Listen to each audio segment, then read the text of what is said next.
Welcome to NTD News Today. Here are our top stories. A congressional delegation visits the Rafah border crossing between Egypt and Gaza. The purpose of their visit and what's next in the Israel-Hamas war. Collapsed roads, massive flooding, and rescues. A wet winter storm is wreaking havoc in California. Fentanyl is killing people in cities across the U.S. Indigenous tribes are hit especially hard. An inside look at the synthetic drug crisis. A U.S.-Russia dual citizen reportedly detained in Russia. State-run media says she's accused of treason related to the war in Ukraine. A court hearing begins in the UK for WikiLeaks founder Julian Assange as he makes a last-ditch effort to avoid extradition to the U.S. Astronomers discovered what could be the brightest object in the universe. A black hole at its heart swallows the equivalent of one sun every day.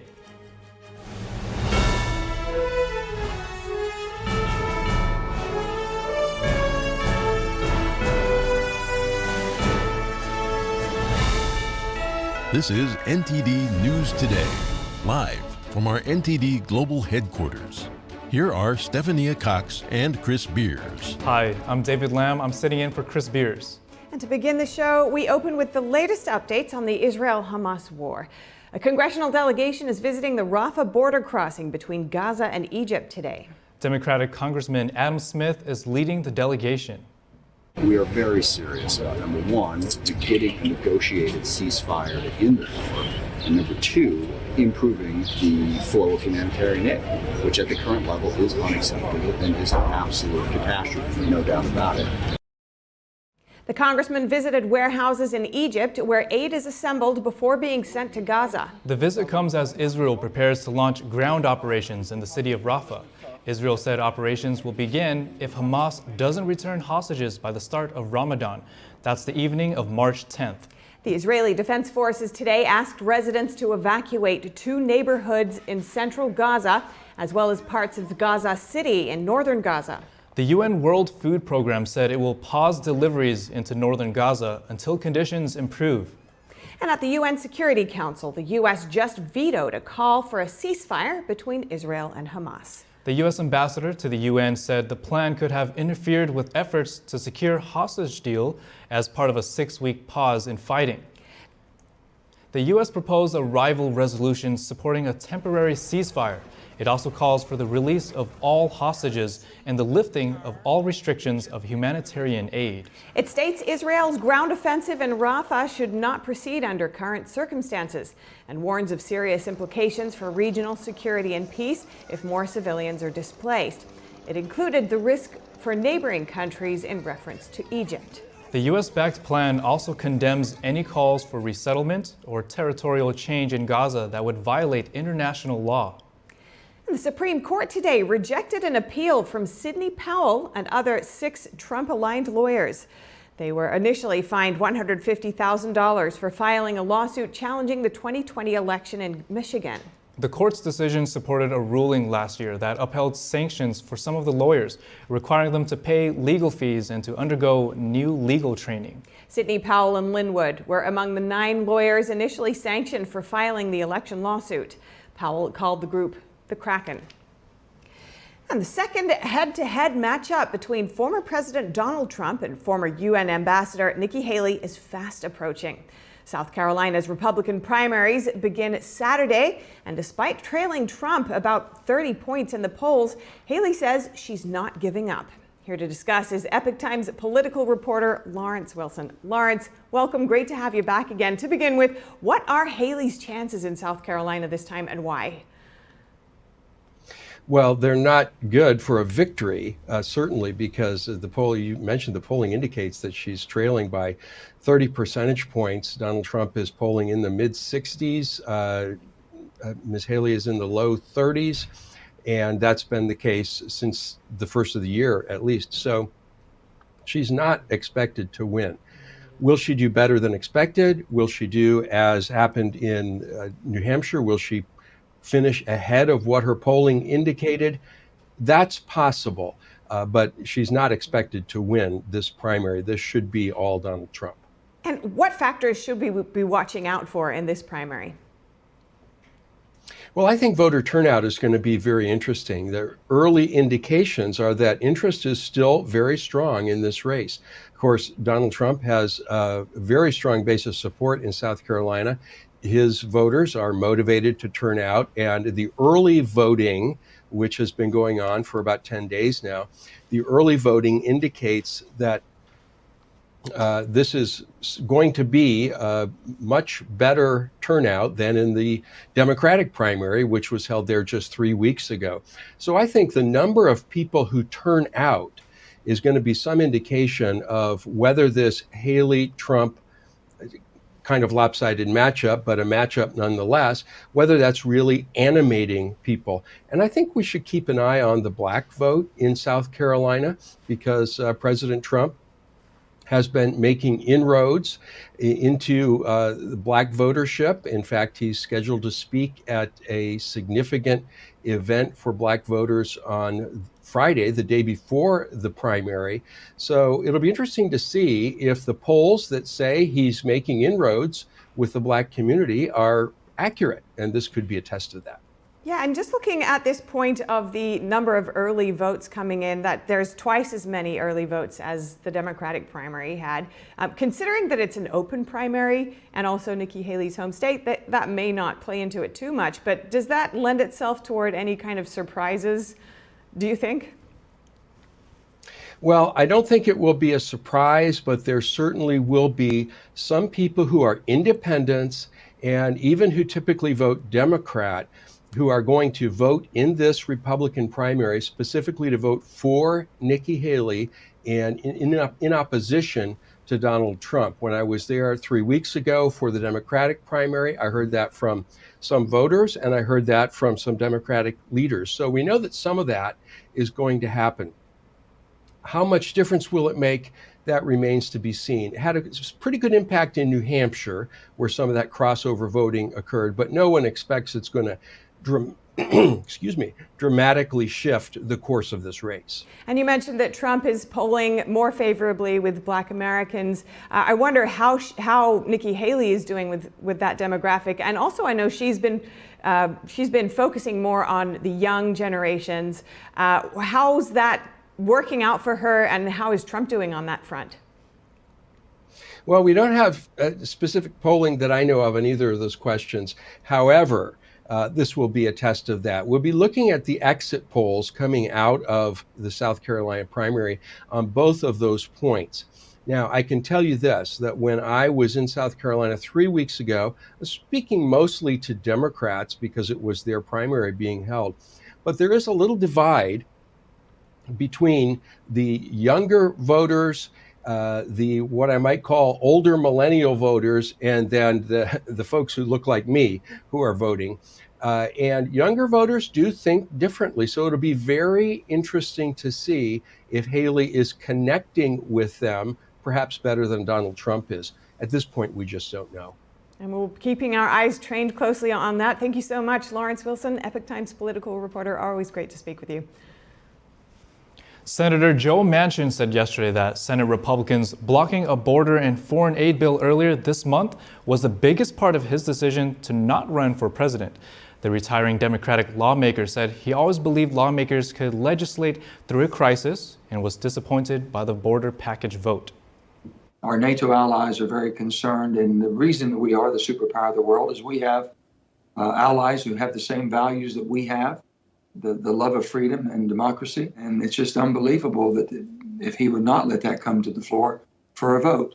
Congress remains gridlocked. Top House Republicans are refusing to support the new foreign aid package that doesn't include border security. Manchin had set a deadline of this spring to determine whether he would make a run for the White House, potentially on the no labels ticket. But he announced on Friday that he was pulling the plug to focus on a new group, Americans Together, which promotes moderate politics. Manchin has refused to endorse Biden and criticized the president for being too liberal. The senator has also said he wouldn't be part of any effort to help Trump return to the White House. Wisconsin's Democratic Governor Tony Evers signed new legislative district maps into law yesterday. The governor proposed the maps and Republicans passed them to avoid having the liberal-controlled state Supreme Court draw the lines. Democrats hailed the signing as a major political victory in the swing state. The legislature has been firmly under Republican control for more than a decade. This despite Democrats winning 14 of the past 17 statewide elections. Democrats tried unsuccessfully for more than a decade to overturn the Republican-drawn maps, but it wasn't until the state Supreme Court flipped from conservative to liberal control last year that Democrats found a winning formula. Republicans said they had no better option. A top Republican official said Monday that Evers, quote, signed the most Republican-leaning maps out of all the Democrat gerrymandered maps being considered by the Wisconsin Supreme Court. Coming up, as the U.S. sends billions of dollars in aid to Ukraine, an important strategic partner sends billions of dollars to Russia. That's through purchases of record amounts of Russian crude oil. We'll delve deeper with NTD Business host Don Ma after the break. Citing changes in consumer demand, Nike says it'll cut 2% of its corporate workforce. What could these layoffs mean for the U.S. economy? More in just a moment here on NTD News Today.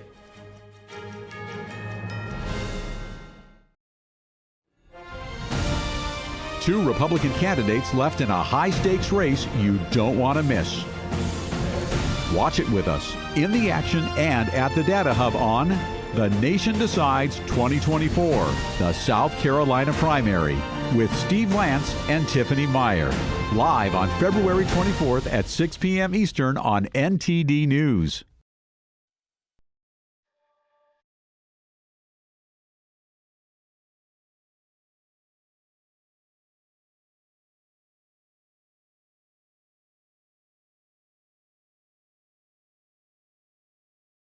One in 5 children worldwide are faced with the reality of living without food. No family dinners, no special treats, not enough energy to play. All around the world, hunger is affecting children's physical and mental health. Toddlers are suffering from acute malnutrition, which stunts their growth. Kids are forced to drop out of school so they can help support their families. Conflict, inflation, and climate have ignited the worst famine in our lifetime. And we are fed up. Fed up that hunger devours dreams. Fed up that hunger destroys joy. Fed up with the fact that hunger eats childhood.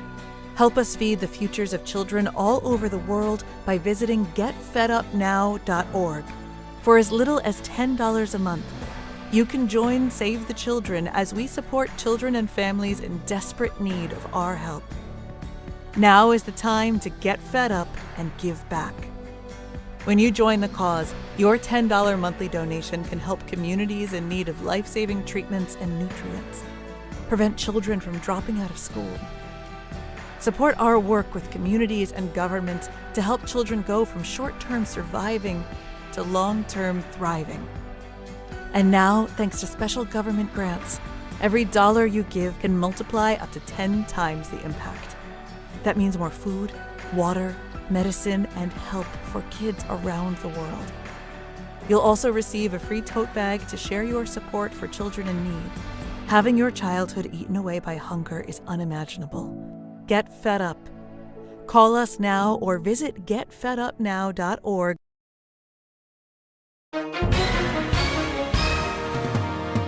Hi everyone watching at home.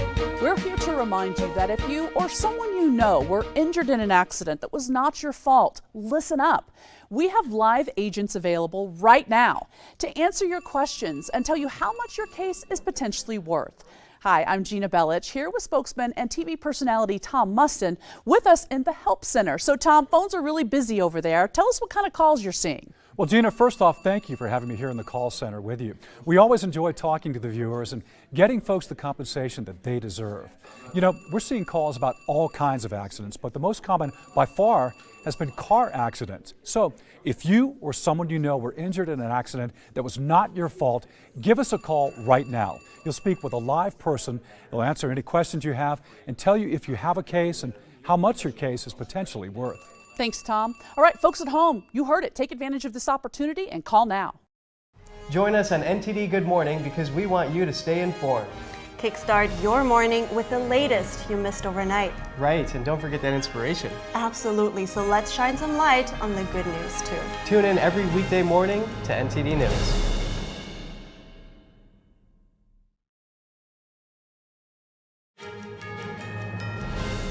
California got another hit of wet winter weather yesterday.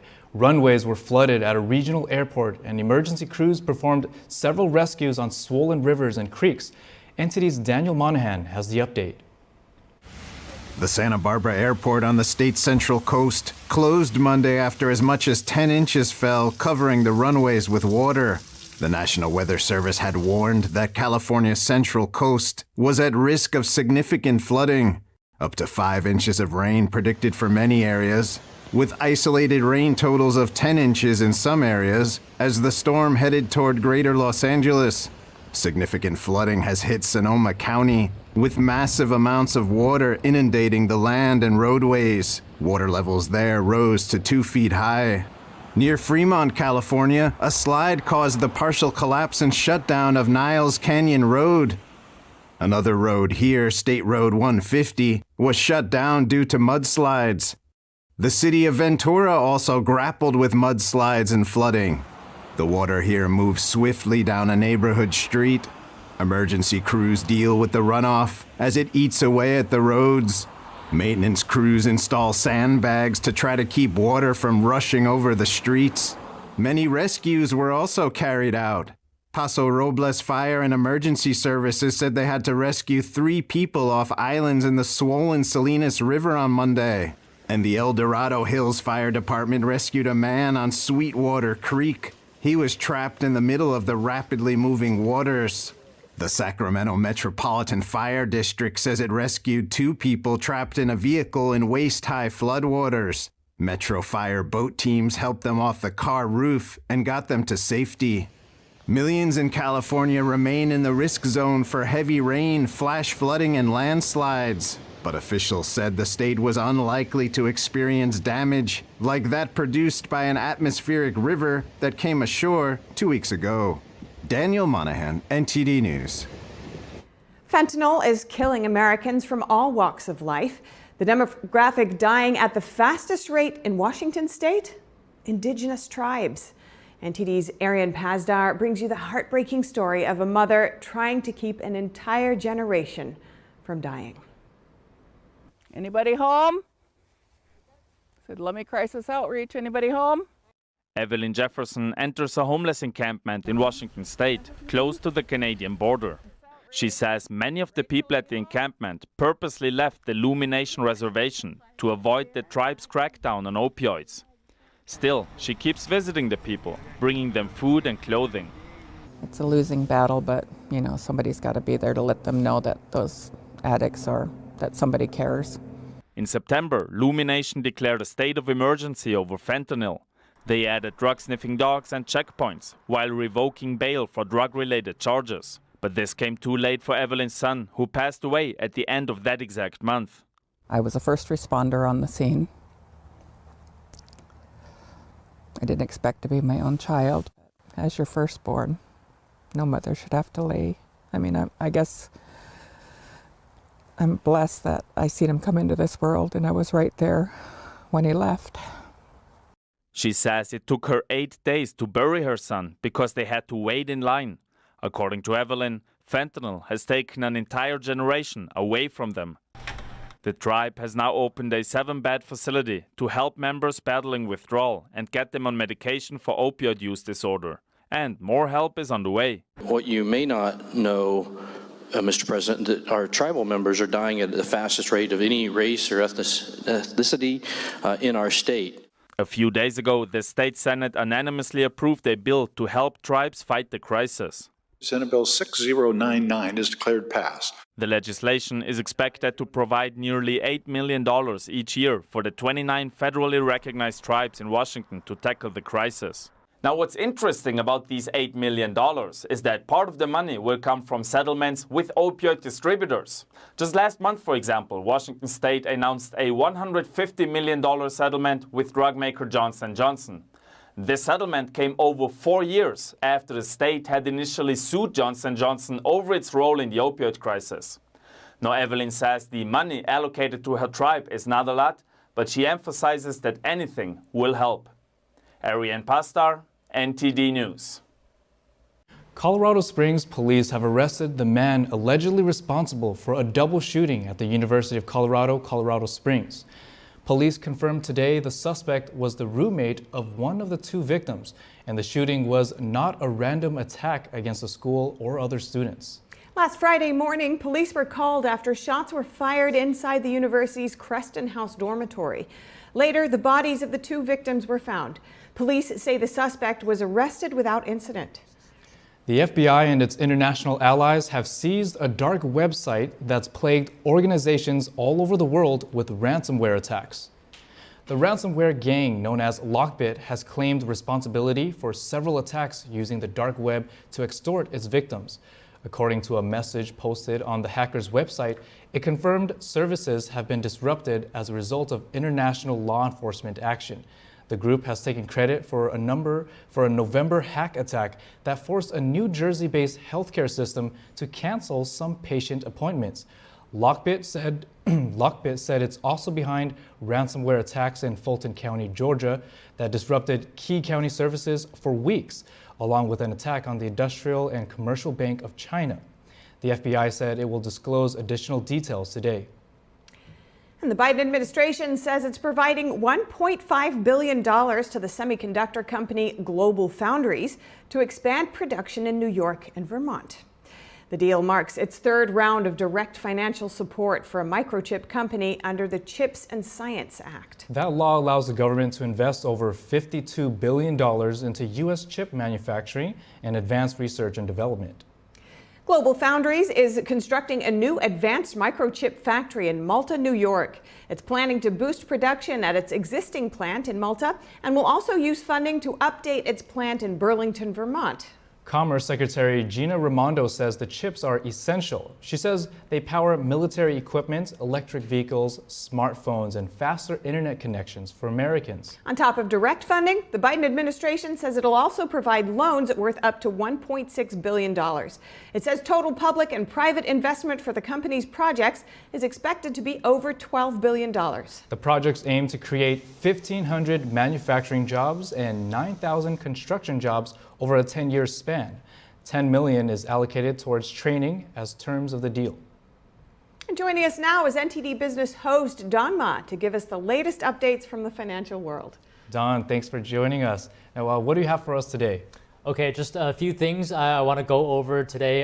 So that includes a quick update on Russia and also as well as how the Biden administration is cleaning up our drinking water. So I'll start off with the Russian war in Ukraine. So we know that Moscow is getting funding for the war through various channels, but I think you guys may not know that it's also getting funding from a key U.S. strategic partner, which is India. So Russia is entering its third year of war in Ukraine with an unprecedented amount of cash in government coffers. And this is bolstered actually by $37 billion, which is a record, by the way, of crude sales to India last year. So this is according to the Centers for Research on Energy and Clean Air. So what we know so far is that because of sanctions, China has been buying record amounts of Russian crude oil and became the country's top oil buyer. But now it seems very different. It feels very different as well that a strategic partner of the U.S. is stepping in to replace crude purchases instead of Western buyers. Yeah, so how much oil exactly did India buy, compared to before?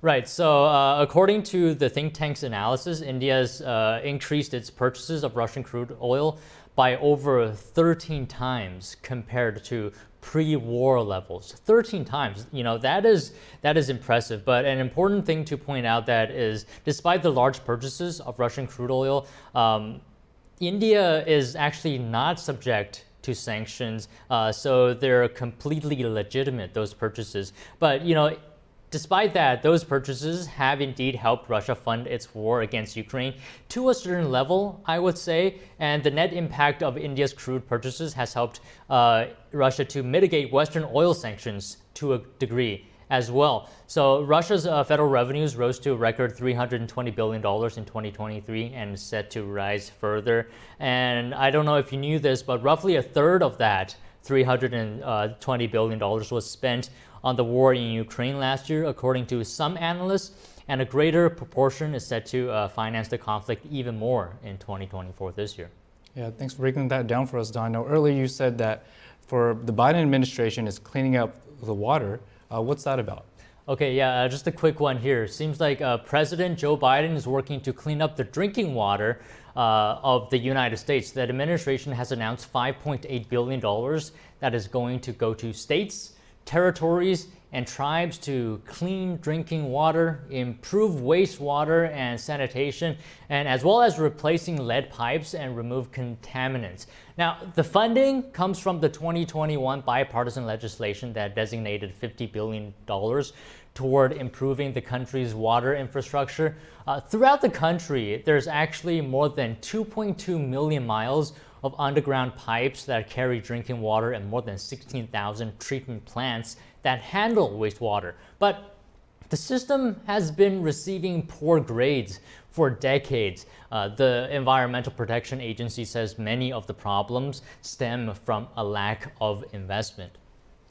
Wow, fascinating area of inquiry here. We look forward to hearing more about that. Thank you so much for coming in, Don. Always great to speak with you. Yeah, my pleasure. NTD Business Host, thank you, Don. Now, Nike is cutting about 1,700 jobs in an attempt to shed $2 billion in costs.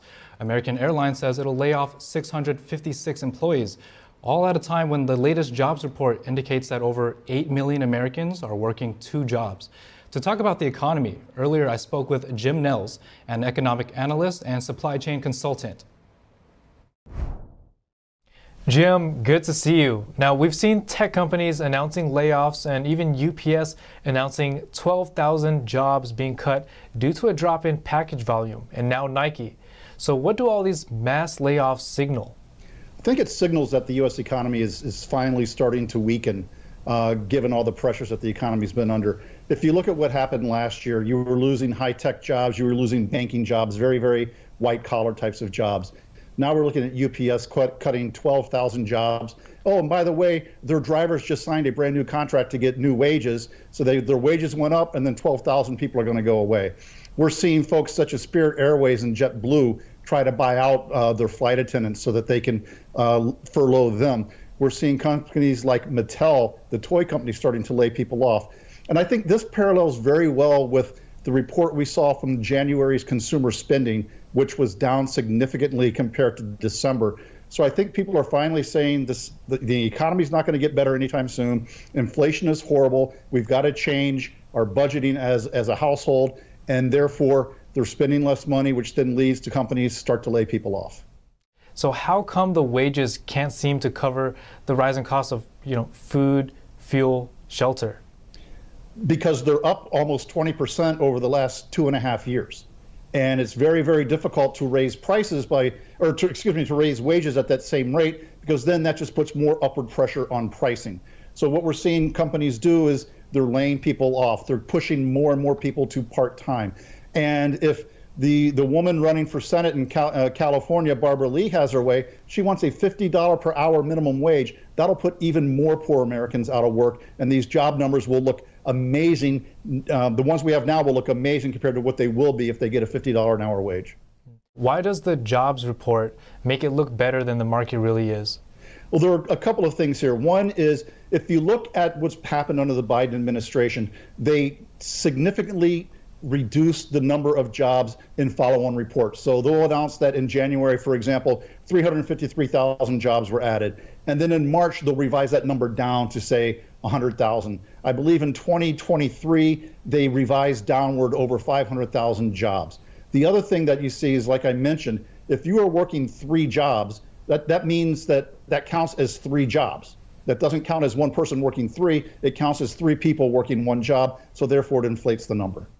Jim Nels, economic analyst and supply chain consultant, thank you so much for your time. And up ahead, a widow of a Haitian president is indicted in his assassination. A judge's report charges dozens of individuals in the killing. A court hearing begins in the UK for WikiLeaks founder Julian Assange as he makes a last-ditch effort to avoid extradition to the US. A major strike in South Korea as thousands of trainee doctors walk off the job to protest the country's medical school quotas. More in just a moment here on NTD News Today.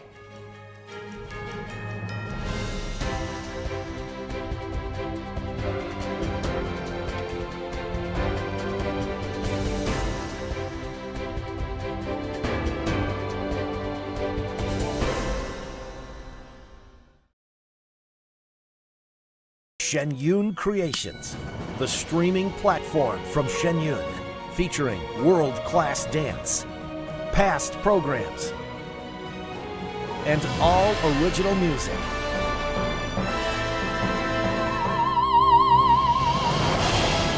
Masterclasses, behind the scenes, comedy, and more. Explore shenyuncreations.com. As we naturally age, many people are getting zero amount of this incredible and unique substance. That's when we start seeing an impact in our joints, skin, nails, and even our digestion. People ask me, Dr. X, what is the #1 supplement I should be taking? My answer is multi-collagen protein. People's reactions to me, people were like, what are you doing? What is going on? You look amazing. You have a glow about you. What makes Ancient Nutrition Multi-Collagen stand out from other brands? 10 types of collagen. It's grass-fed, pasture-raised with vitamin C and probiotics. It's proven to reduce exercise-induced joint discomfort as early as day 1 and reduce joint discomfort rapidly, continuously, and persistently. It improves the appearance of crow's feet after 4 weeks and improves skin tone after 8 weeks. And it promotes hair thickness, growth, and a reduction in hair breakage. It has transformed everything from my hair. Like, my hair was starting to kind of just, come out. And I don't have that anymore. My skin feels amazing. Call the number on your screen and find out how to get a free bottle when you order, plus free shipping and our 30-day money-back guarantee. And as a bonus, we will include Dr. Josh Axe and Jordan Rubin's revolutionary book, Multi-Collagen Makeover, free with your order, plus free shipping and free returns. I have implicit trust in Dr. Axe because the plan worked. I'm living proof of it. This is the collagen protein that is backed by clinical studies. It's what my family uses, it's what I use, and I know you're gonna benefit in a big way as well. Love the results or get your money back. This special TV offer is not available in stores. Call the number on your screen or go online now. You need some help? Your tow chains are a little loose. Could spark a wildfire. I could show you how to secure them properly if you'd like. Sure. Thanks a lot. Anytime. You should check out SmokeyBear.com. They've got a bunch of tips on wildfire prevention. Only you can prevent wildfires.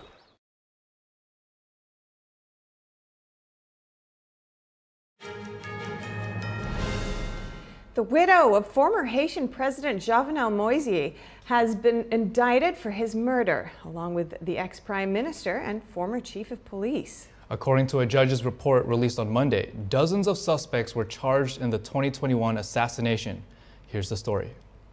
Hope that my husband... A judge in Haiti has accused the country's former First Lady of being complicit in the killing of her husband, then President Jovenel Moïse. Moïse was shot dead in 2021 when armed men broke into his bedroom in a raid that also injured his wife, Martine. A 122-page judge order shared with local media this week probing the Moïse assassination charged some 50 people for their roles in it. They include the former First Lady, who the document said conspired with former Prime Minister Claude Joseph to kill Moïse in order to take over the presidency herself. Martine Moïse, who hasn't responded to Reuters' request for comment, is a vocal critic of the new administration. She has previously criticized unjust arrests and political persecutions. Meanwhile, Joseph, the former PM, told the Miami Herald that the president's de facto successor, Prime Minister Ariel Henry, was the main beneficiary of these accusations. He said Henri was now weaponizing the Haitian justice system to persecute opponents in a classic coup d'etat. A spokesperson for Henri's office said the judge was independent and was free to issue his order in accordance with the law and his conscience. A separate case on Moise's killing is being tried in Miami. 6 of 11 defendants have pleaded guilty to a plot to send Colombian mercenaries to kidnap Moise, a plan which was at the 11th hour changed to a plot to murder him. The conspirators had, according to U.S. charges, sought to replace Moise with Haitian-American pastor Christian Emmanuel Sanon. And now for a shift in gears, we have some short headlines from the UK, Germany, and other European countries. Russia's Federal Security Service, or FSB, has detained a woman with dual Russian-U.S. citizenship in the city of Yekaterinburg on suspicion of treason. Russian state media claims the woman was raising funds for Ukraine's armed forces. The FSB accuses the 33-year-old Los Angeles resident of being involved in providing financial assistance to a foreign state in activities directed against the security of Russia. The statement also said the money collected was to be spent on the Ukrainian war effort on items such as medicine, weapons, and ammunition. There was no immediate comment from the U.S. Embassy in Moscow or the State Department. Russian media outlets did not name the woman. The Moscow City Court has rejected U.S. journalist Evan Gershkovich's appeal against extended detention. He'll remain in custody until March 30th. The court ruled today upholding the lower court's decision to extend his detention. Gershkovich was arrested in March 2023 while on a reporting trip. Russia's main security service accused him of trying to obtain state secrets. Gershkovich, his employer, The Wall Street Journal, and the U.S. strenuously deny the charge. If convicted, he faces up to 20 years in prison. A boost for Ukraine in its war against Russia. Canada said it'll donate over 800 Skyranger R-70 drones to help Kyiv's defense. Canada's defense minister said the drones are valued at 95 million Canadian dollars, or over 70 million USD.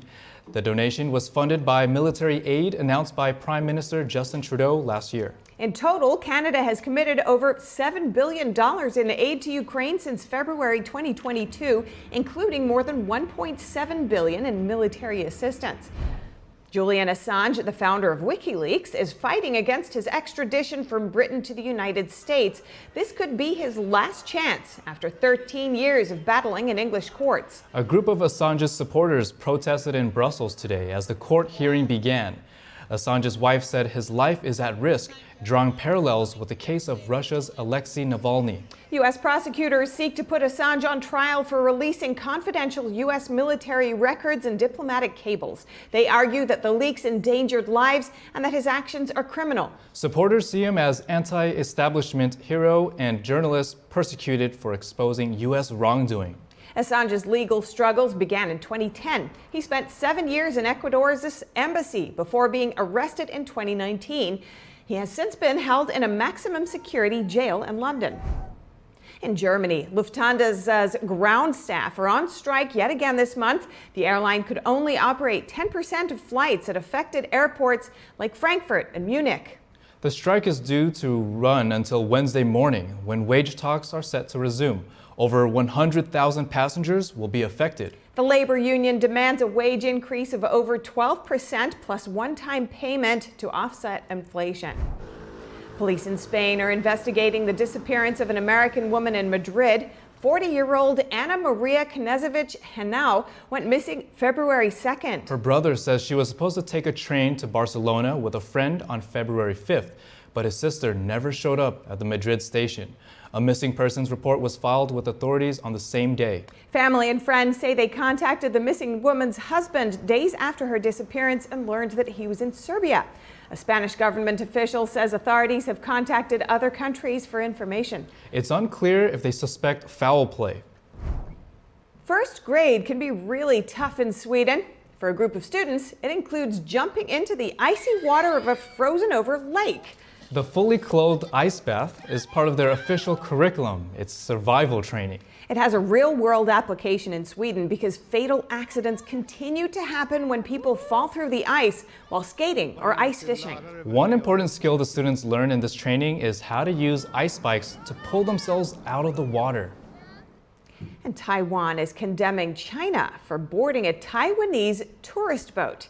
Here's what a Taiwanese official said on Tuesday. It hurt the feelings of our people, created panic among the people, and it was not in the interest of the people on both sides of the Taiwan Strait. Tensions are rising around Kinmen Island, which lies a short distance off China's coast but is controlled by Taiwan. Yesterday, Chinese Coast Guard members boarded a Taiwanese tourist boat near Kinmen, spent half an hour checking the ship's route plan, certificate, and crew licenses. They got on our boat and delayed us for half an hour. The Chinese Communist Party said over the weekend its Coast Guard would patrol Kinmen. That's after 2 Chinese nationals died when their speedboat capsized last week. They ventured too close to the island and were being chased by Taiwan's Coast Guard. Taiwan's defense minister says they won't respond with military action. More than 1,600 trainee doctors in South Korea's major hospitals are on strike today. They're protesting a government plan to admit more students to medical schools. They argue this plan could lead to unnecessary medical procedures and undermine the finances of the National Health Insurance Plan. Representatives for the doctors held an emergency meeting in the capital, Seoul, to discuss what to do next. Here's a closer look. On Tuesday, health officials confirmed that nearly half of the country's 13,000 doctors and interns at large hospitals had handed in resignations, and around a quarter of them had left their workplaces. The second vice health minister said there had already been 34 cases where the walkout had affected medical procedures, including 25 cancellations. Currently, around 3,000 people are admitted to medical school every year in South Korea. However, the plan the trainees are protesting would boost admissions by 2,000 starting in the 2025 academic year, eventually hitting 10,000 more in a decade's time. South Korea had only 2.6 doctors per 1,000 people in 2022, far below average for countries in the OECD. It sparked worry over an acute shortage of doctors for pediatrics, emergency units, and clinics outside the greater Seoul area. A recent Gallup Korea poll showed over 3/4 of South Koreans back the plan for more medical students. Meanwhile, Tuesday's walkout has presented a real threat of delays to surgical operations and patient treatment. The Prime Minister pleaded with doctors to not, quote, hold the lives and health of the people hostage, and ordered emergency measures including more telemedicine, more operations at public hospitals, and opening up military clinics. After the break, a total solar eclipse is coming on April 8th, and millions of people in North America will be in the path of it. How you can catch the spectacle. Astronomers discovered what could be the brightest object in the universe. A black hole at its heart swallows the equivalent of one sun every day. Early cherry blossoms in unseasonably warm weather. We bring you footage of the seasonal delight from Tokyo, Japan. More in just a moment here on NTD News Today.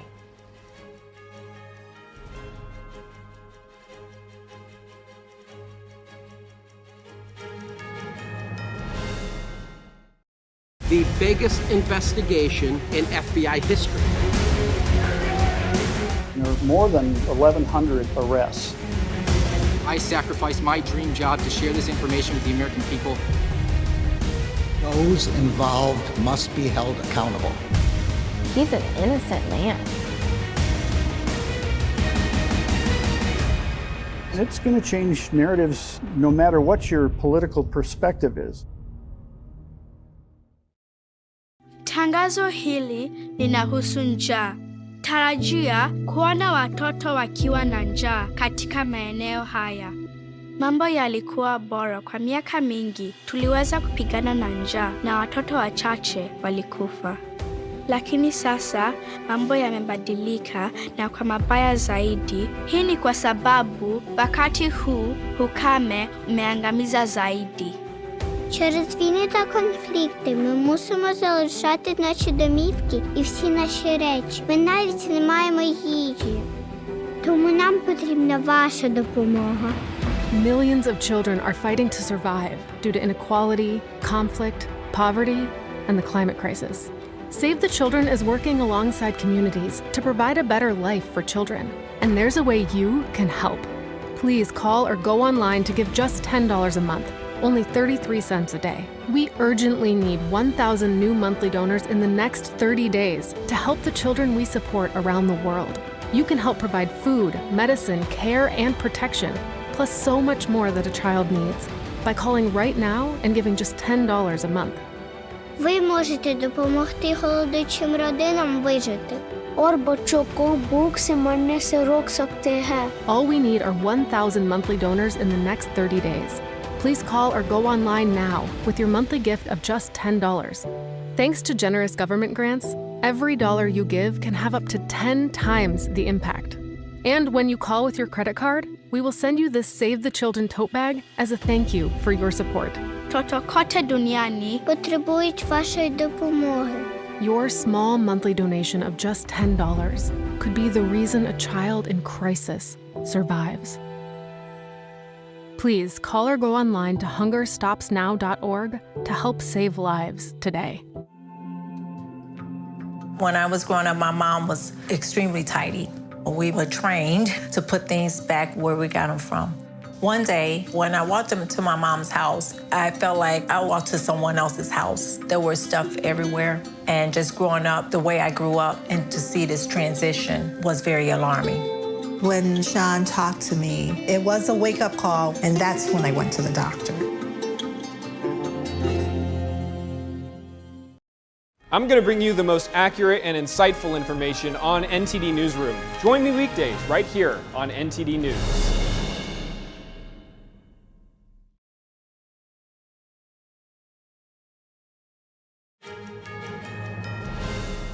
A Florida sheriff's deputy says he was just doing his job when he resuscitated an infant earlier this month.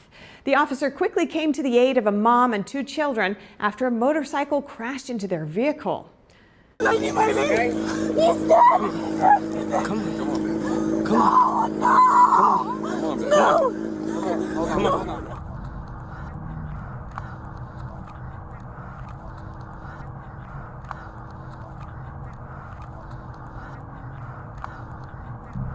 Calm down.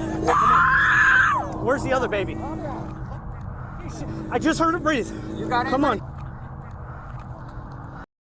Body camera footage you just saw there captured Charlotte County Deputy Sergeant Dave Musgrove's heroism on February 8th.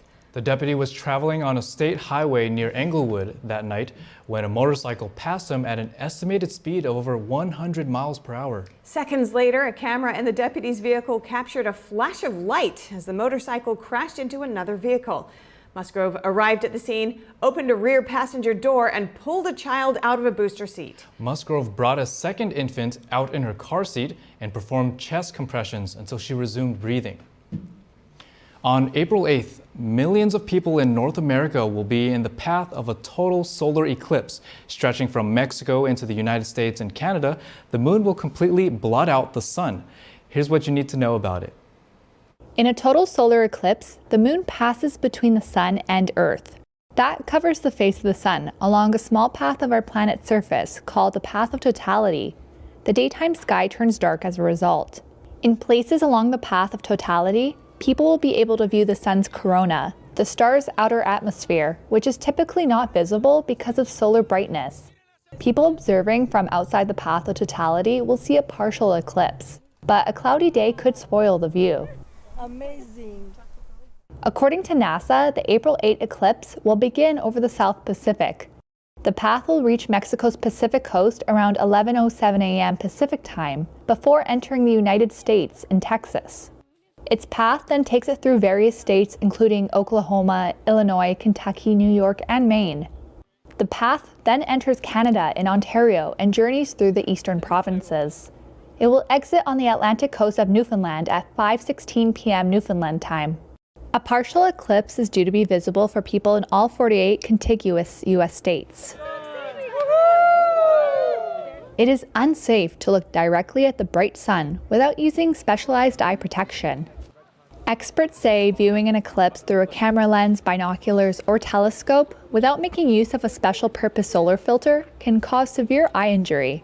They advise using safe solar viewing glasses or a safe handheld solar viewer.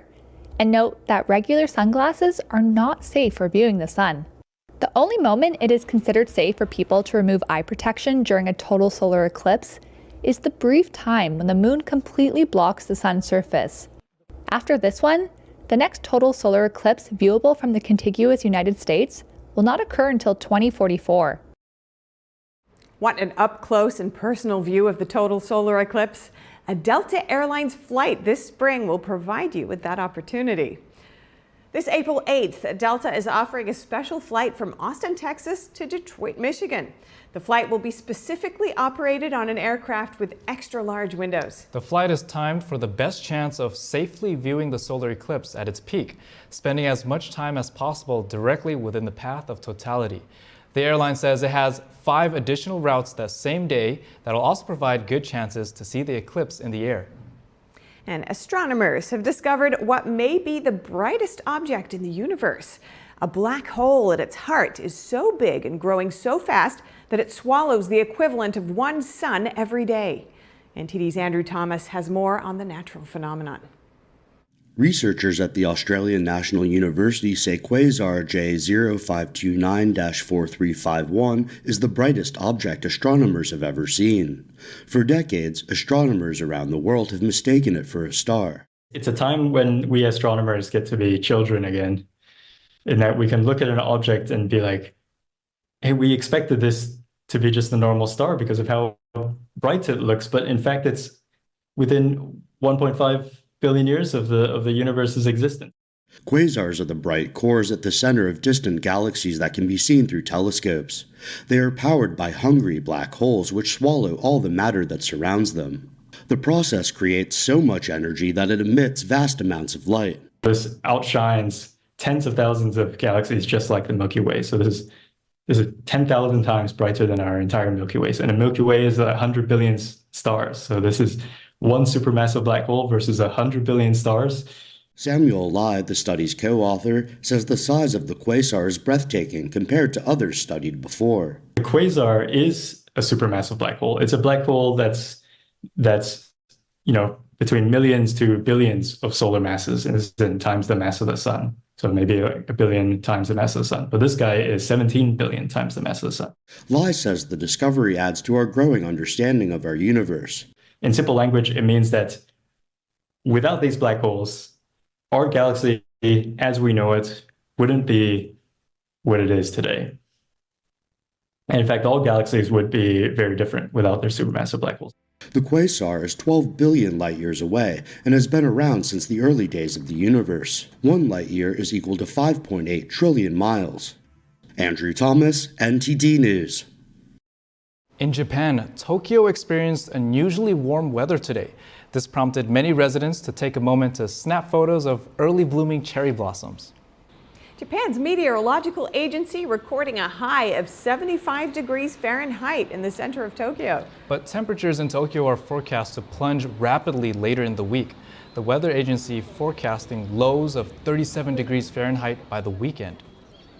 And a zoo in Omaha, Nebraska says it removed 70 coins from the stomach of a 36-year-old alligator. His name is Thibodeau. The procedure came after the foreign metal objects were identified in his stomach during a routine exam. The zoo says he was anesthetized and a plastic pipe was placed to protect his mouth and safely pass the tools used to access the coins. They included a camera to help guide them. All 70 coins were successfully removed. Thibodeau recovered well, and he's back in his habitat at Henry Dorley Zoo and Aquarium. And the zoo is asking guests not to throw coins into any bodies of water there. I'm glad he's doing well. He must have been worth a lot of money during that time. Yeah, pretty good at collecting that cash. All right, well, if you have any news tips or feedback for our show, please feel free to email us at news.today@ntd.com, and we'll see you next time.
Experience art with 5,000 years of history, inspired by the divine. Experience Shin-Yun. Hello, I'm Mike Lindell, and I'm here to tell you about my new product from MyPillow, towels that actually work. Watch this absorbency test. Here's another towel that we randomly went out and bought. Here's one of my towels with the nice design. I don't know if you can see this, but you could line a swimming pool with this. I mean, this is crazy. Get rid of it. Towels that actually work.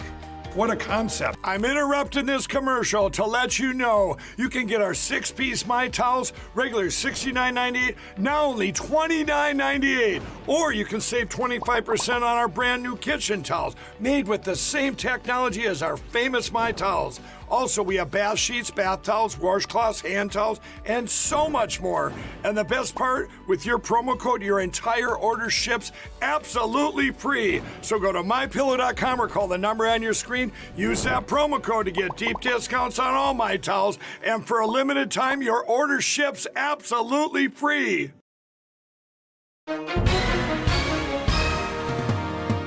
Hi, everyone watching at home.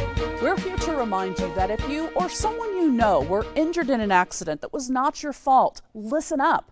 We have live agents available right now to answer your questions and tell you how much your case is potentially worth. Hi, I'm Gina Bellich, here with spokesman and TV personality Tom Mustin with us in the Help Center. So Tom, phones are really busy over there. Tell us what kind of calls you're seeing. Well, Gina, first off, thank you for having me here in the call center with you. We always enjoy talking to the viewers and getting folks the compensation that they deserve. You know, we're seeing calls about all kinds of accidents, but the most common by far has been car accidents. So if you or someone you know were injured in an accident that was not your fault, give us a call right now. You'll speak with a live person. They'll answer any questions you have and tell you if you have a case and how much your case is potentially worth. Thanks, Tom. All right, folks at home, you heard it. Take advantage of this opportunity and call now. Life doesn't always give you time to change the outcome, prediabetes does. With early diagnosis, prediabetes can be reversed. Take the 1-minute prediabetes risk test today. Go to doihaveprediabetes.org.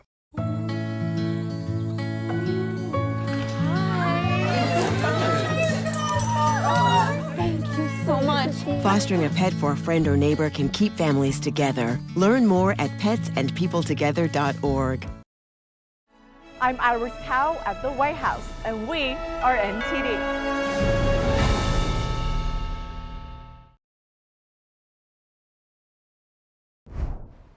Welcome to NTD News Today. Here are our top stories. Latest polls show former President Trump likely to win the South Carolina primary this weekend as his Republican rival Nikki Haley vows to stay in the race.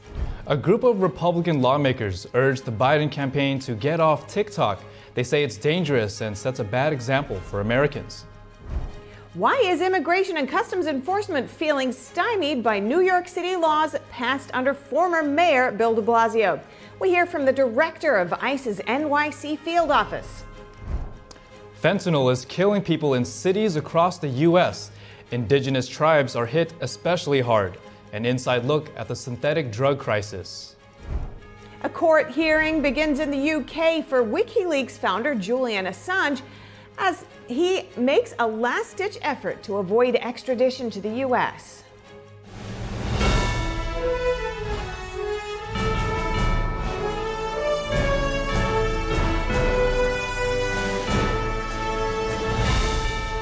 This is NTD News Today, live from our NTD Global Headquarters. Here are Stephania Cox and Chris Beers. Hi, I'm David Lamb. I'm sitting in for Chris Beers. And to begin the show, South Carolina's Republican primary will be held this Saturday. Former President Trump appears likely to win yet another contest, this time in rival Nikki Haley's home state. And we'll cut. A poll released last week by Winthrop University shows 65% of likely voters in the state support the nomination of former President Trump, a 36% lead over his opponent, former South Carolina Governor Nikki Haley. So let's do what we know South Carolina does. Haley has been campaigning intensely in her home state, where she served as governor for 6 years. Do we want more of the same, or do we want to go in a new direction? But so far, she's been unable to close the gap in the polls. Trump has secured several key endorsements in the Palmetto State, most notably former presidential candidate and South Carolina Senator Tim Scott. Though her chances of winning South Carolina are slim, Haley has said she will not back out of the race. Bolstered by support from her donors, she's looking to campaign into Super Tuesday and possibly beyond. I promise you this, on Sunday I'm headed to Michigan, and then we're going to Super Tuesday states, and we're going to keep on going. Statements to Reuters said some of Haley's donors believe Trump's criminal cases could force him out of the race, leaving Haley as the only GOP presidential candidate. Everybody's telling me, why don't you just get out?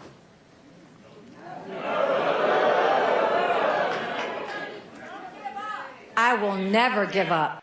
Both candidates, after South Carolina, will look to Super Tuesday on March 5th, when over 15 states and territories go to the polls. And the civil fraud case against former President Trump could have long-lasting implication for the state of New York. Here's venture capitalist Kevin O'Leary telling Fox News what he thought. New York was already a loser state, like California is a loser state. There are many loser states because of policy, high taxes, uncompetitive regulation. It was already on the top of the list of being a loser state. I would never invest in New York now, and I'm not the only person saying that.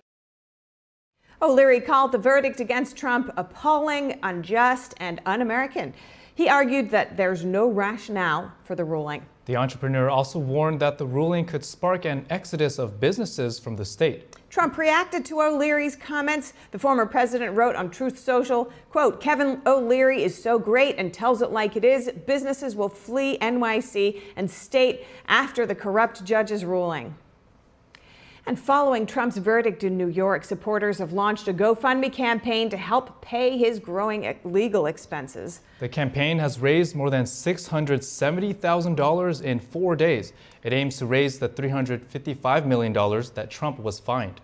Elena Cardone, the wife of prominent real estate investor Grant Cardone, set up the fundraiser on February 16th. She wrote on the GoFundMe page, "I stand unwaveringly with President Donald Trump in the face of what I see as unprecedented and unfair treatment by certain judicial elements in New York." And next, we're tuning into a speech by Nikki Haley, her State of the Race speech. Republican presidential candidate Nikki Haley. Well, I'm not.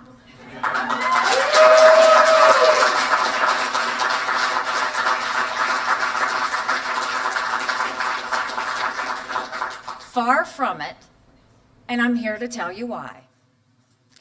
I'm running for president because we have a country to save. Since the start of my campaign, I've been focused on the real issues our country faces, the ones that determine whether America will thrive or spiral out.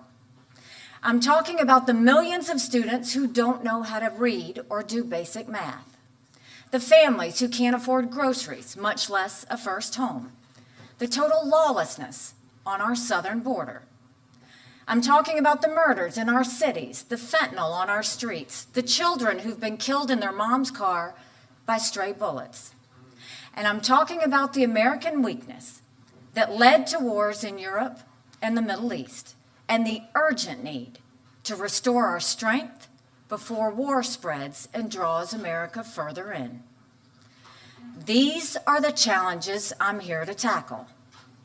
But instead of focusing on how to make America stronger tomorrow, some people want to know if I'm going to cave today. We've all heard the calls for me to drop out. We all know where they're coming from. The political elite, the party bosses, the cheerleaders in the commentator world. The argument is familiar. They say I haven't won a state, that my path to victory is slim. They point to the primary polls and say I'm only delaying the inevitable. Why keep fighting when the battle was apparently over after Iowa? Look, I get it. In politics, the herd mentality is enormously strong.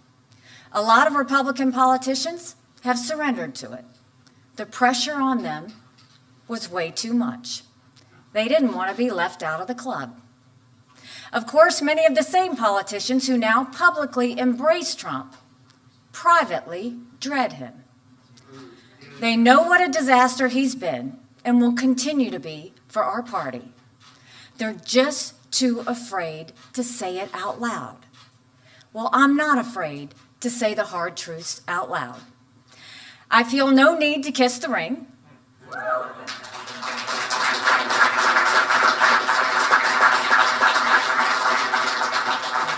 I have no fear of Trump's retribution. I'm not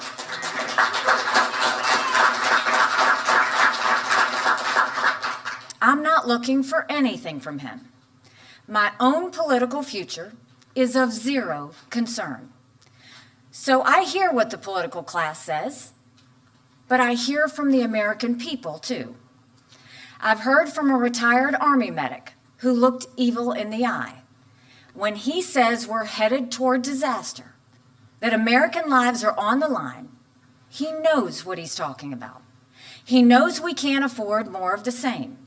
That's why he told me to give them hell.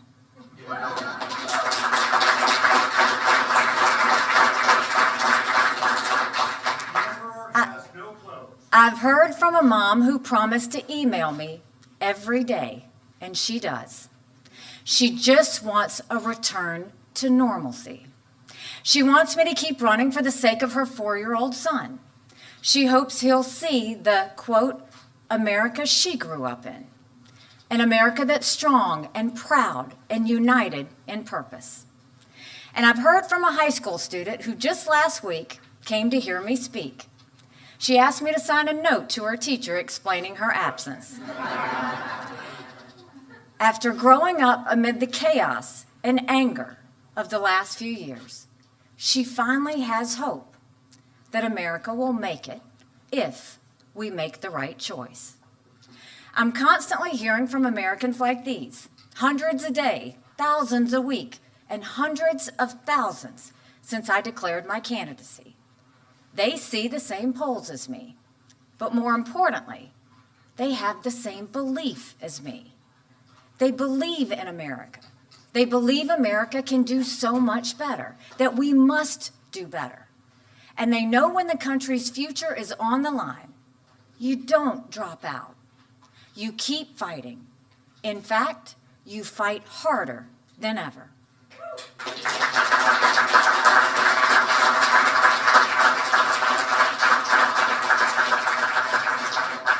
That's why I refuse to quit. South Carolina will vote on Saturday, but on Sunday, I'll still be running for president. I'm not going anywhere.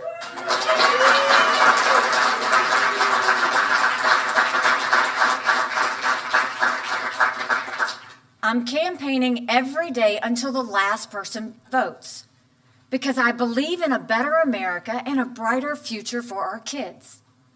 Nothing good in life comes easy. I'm willing to take the cuts, the bruises, and the name-calling, because the only way you get to the blessing is by going through the pain. Dropping out would be the easy route. I've never taken the easy route. I've been the underdog in every race I've ever run. I've always been David, taking on Goliath. And like David, I'm not just fighting someone bigger than me. I'm fighting for something bigger than myself. I'm used to people questioning my intentions, so I'll make a few things clear.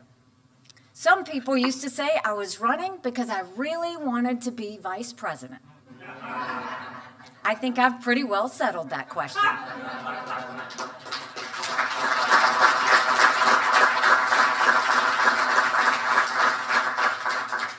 Other people say I'm trying to set up a future presidential run. How does that even work? If I was running for a bogus reason, I would have dropped out a long time ago. The rest of the fellas already did that. They have their own plans. I don't judge them, but I'm still here.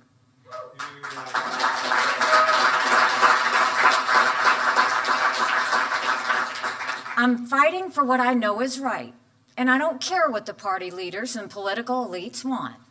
I'll keep fighting until the American people close the door. That day is not today, and it won't be on Saturday, not by a long shot. The presidential primaries have barely begun. Just 3 states have voted. 3. That's it. After this weekend, we'll be at 4. That's not a lot. In the 10 days after South Carolina, another 21 states and territories will vote. People have a right to have their voices heard. And they deserve a real choice, not a Soviet-style election where there's only one candidate and he gets 99% of the vote.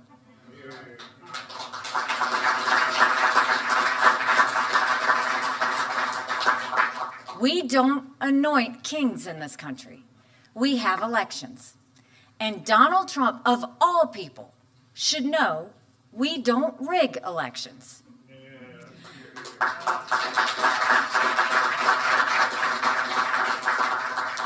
Americans of every belief and background are tired of our national mess.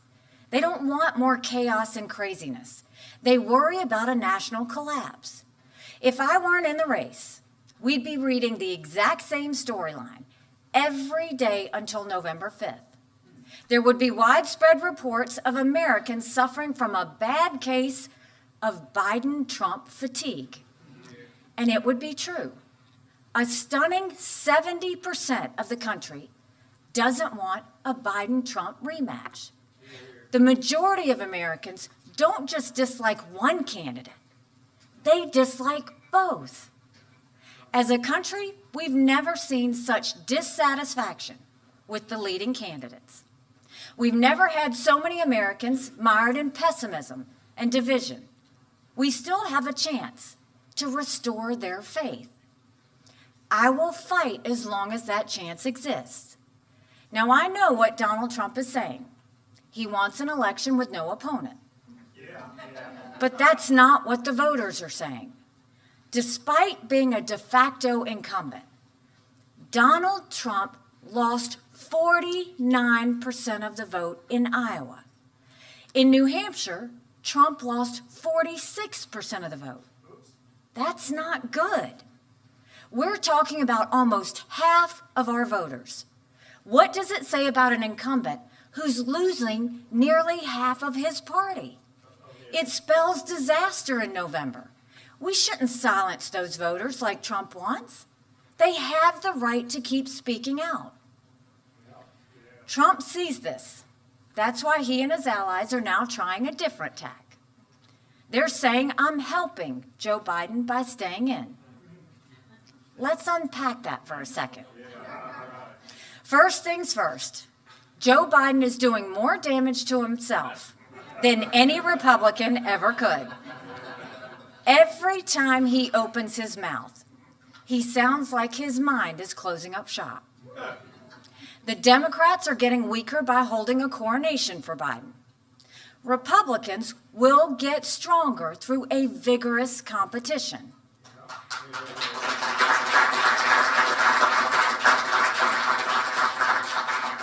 We have plenty of time to hash this out. If the race ended today, we would have the longest general election in history. There are still 8.5 months before Election Day. Do we really want to spend every day from now until November watching America's two most disliked politicians duke it out? No sane person wants that. But there's another reason Trump is wrong. At the end of the day, the only candidate who's helping Joe Biden is Donald Trump. Because Trump is the only Republican Biden can beat. The Democrats know it. They don't even try and conceal it. They don't even try to conceal the glee at the prospect of running against Trump. They want to win. So they want the guy they've already beaten time and again. Trump knows it too, but he won't admit it. True to form, he's taking out his anger on others. He's getting meaner and more offensive by the day. He's trying to bully me and anyone who supports me. He says they'll be barred from MAGA permanently. That's not the way you win elections. Well, I've dealt with bullies my entire life. They don't intimidate me. They only motivate me further. And I've never met a bully I couldn't take on.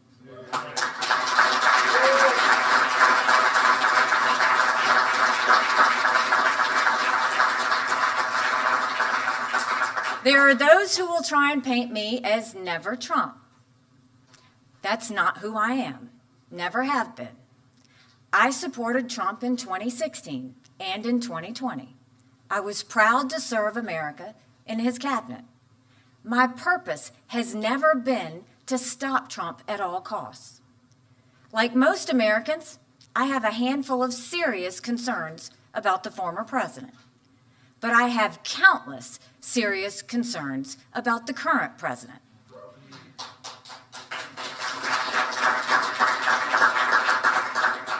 Joe Biden has turned our country upside down.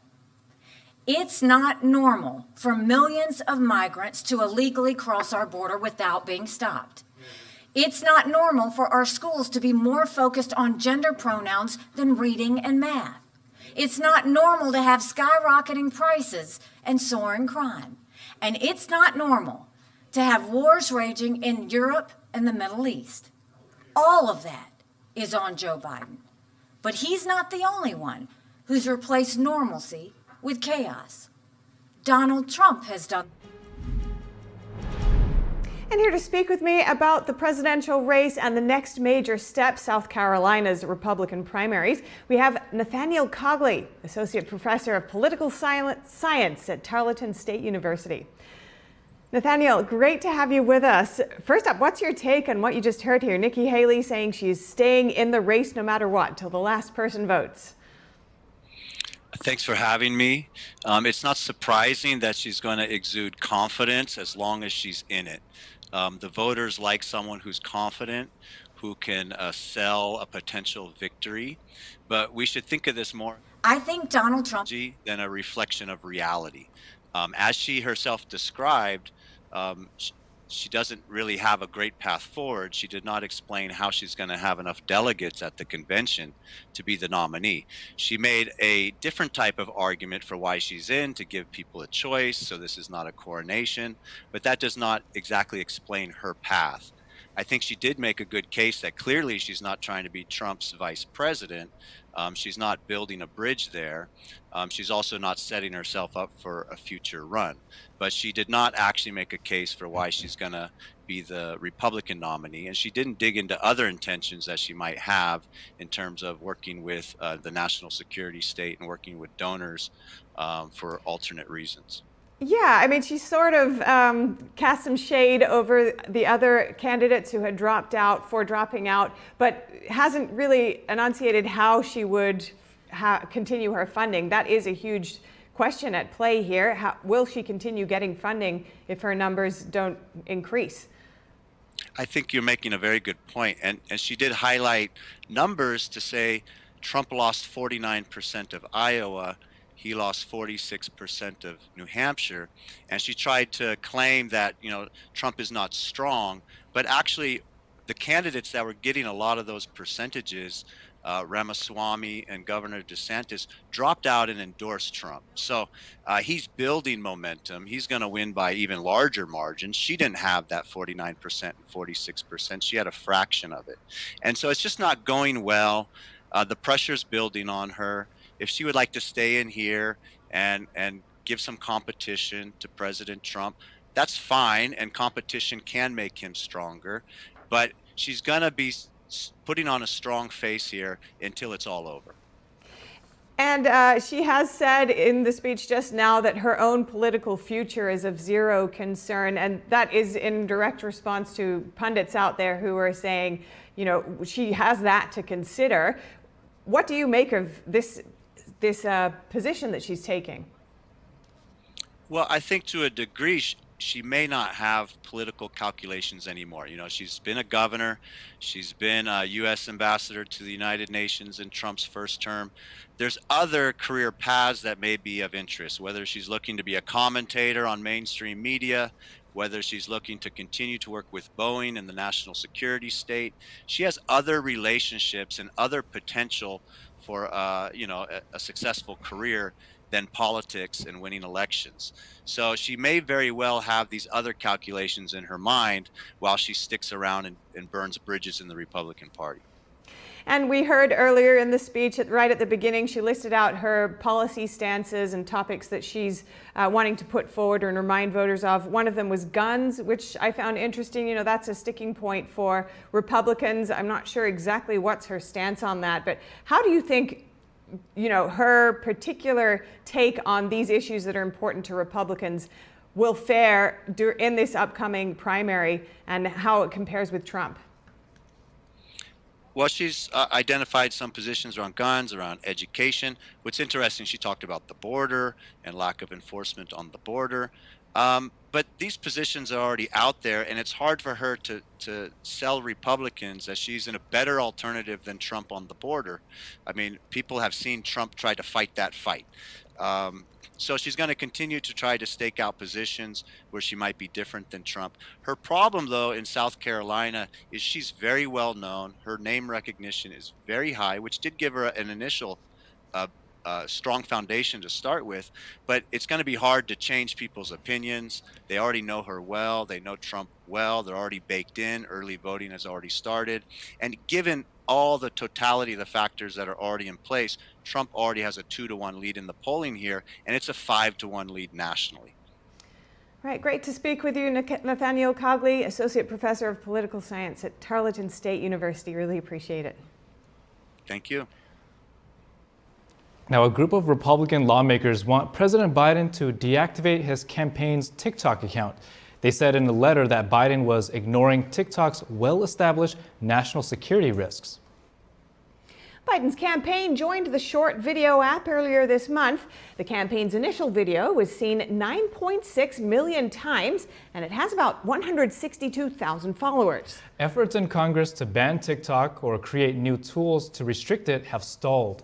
Last month, TikTok told Congress that 170 million Americans now use the app, up from 150 million a year earlier. The White House noted last week that there's still a ban on the use of TikTok on government devices. The Committee on Foreign Investment in the United States demanded last year that TikTok's Chinese owners sell their shares or face the prospect of an app ban, but the administration has taken no action on this. Coming up, a jury deliberates over whether or not Trump officials from the NRA can keep their jobs. We talk to our legal correspondent for the latest. Why is immigration and customs enforcement feeling stymied by New York City laws passed under former Mayor Bill de Blasio? We hear more from the director of ICE's New York City field office.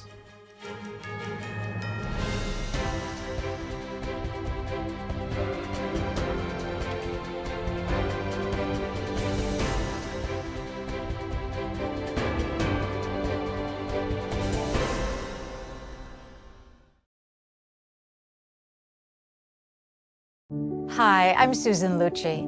You may know me from my many years on television. I never thought about heart disease until I had my own heart event. I felt this slight pressure on my chest, just slight. I thought, oh, it's nothing, it'll go away. I didn't get it. I did not get it. But a few days later, while shopping at a boutique, that pressure returned, much stronger. It felt like an elephant pressing on my chest. I had a 90% blockage in my main artery and a 75% blockage in the adjacent artery. I was rushed into surgery where I received 2 stents in my arteries. Stents developed through research funded by the American Heart Association. Those stents saved my life. That's why I'm in front of you today, asking you to join me in supporting the American Heart Association by becoming a monthly donor. Call now or go to helpheart.org. For only $19 a month, just 63 cents a day, you can help fund the next medical breakthrough. Get the next person trained in CPR, the next hospital certified in high-quality cardiovascular care. I'm so grateful to the American Heart Association. Their research helped save my life. I can enjoy life with my children, my grandchildren, and my friends. Heart disease is America's #1 killer. And your support now can help save your life or the life of someone you love. Give $19 a month with your credit card, and we'll send you this special t-shirt that you can wear to show that you are helping save lives. Please, listen to your heart. The only reason I'm here today is because I did. So please call the number on your screen or go to helpheart.org now. Join me as a monthly donor today and help save even more lives. Thank you. Some things are better left to a professional. In hindsight, probably shouldn't have tried to remove my own appendix. Like when it comes to finding financial advisors. What was I thinking? So leave it to Smart Asset to find them for you. Take the free quiz at smartasset.com. Then you'll be matched with up to 3 vetted fiduciary financial advisors. To get started, take the Advisor Match quiz now at smartasset.com. I was this close. This close.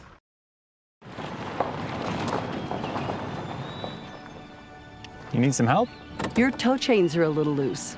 Could spark a wildfire. I could show you how to secure them properly if you'd like. Sure. Thanks a lot. Anytime. You should check out SmokeyBear.com.